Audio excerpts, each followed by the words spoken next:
Hello, I am here at the Developer Week, or DWX in Nuremberg, together with Simon Harrer at the InnoQ stand. Hello Simon, thanks for being here again. Hi David, thanks for having me.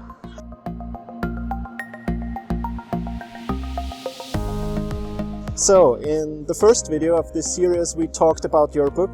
It's called Java by Comparison. It's a book about software crafting. So maybe you want to give us a quick introduction again what we talked about in the first video. So what is this book about? Who should read it? So this book is about how to write maintainable and clear and clean code in Java, or mostly any object-oriented programming language. The book is kind of unique with its before and after approach. So basically, when you have a look here, you have two pages facing each other, and on the left-hand side you have a bad code, and the description why it's bad, and on the right-hand side you have a better version of that code and why this better version is better, and described with a headline the name of the item.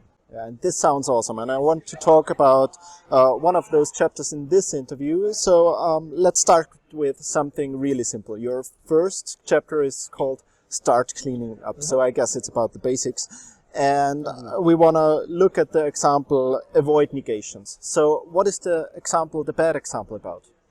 Okay, when you look at the code, you see a laboratory and it's it has two methods, an analyze method, which has an if and an else, and then a nested method where you also have an if and an else.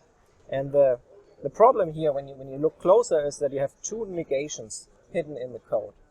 Okay, so the negation is in the name or in the code, or? Yeah, and on the one part, the negation is within the method name. That's typically very hard to detect. There are no static analysis tools that detect a negation in a method name. In this case, is inorganic.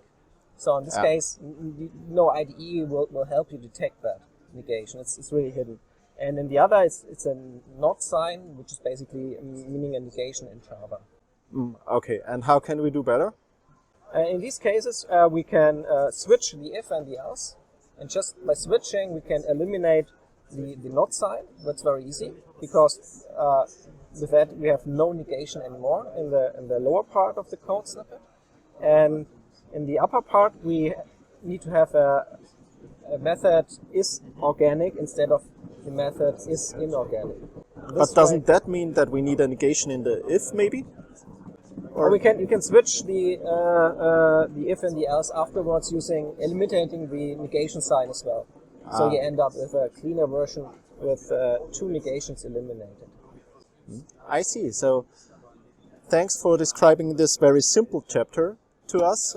In the next video, we want to talk about something more advanced. So please stay tuned, subscribe to this YouTube channel, and follow us on Twitter. I am there, and yeah, I'm at Simon Harrer.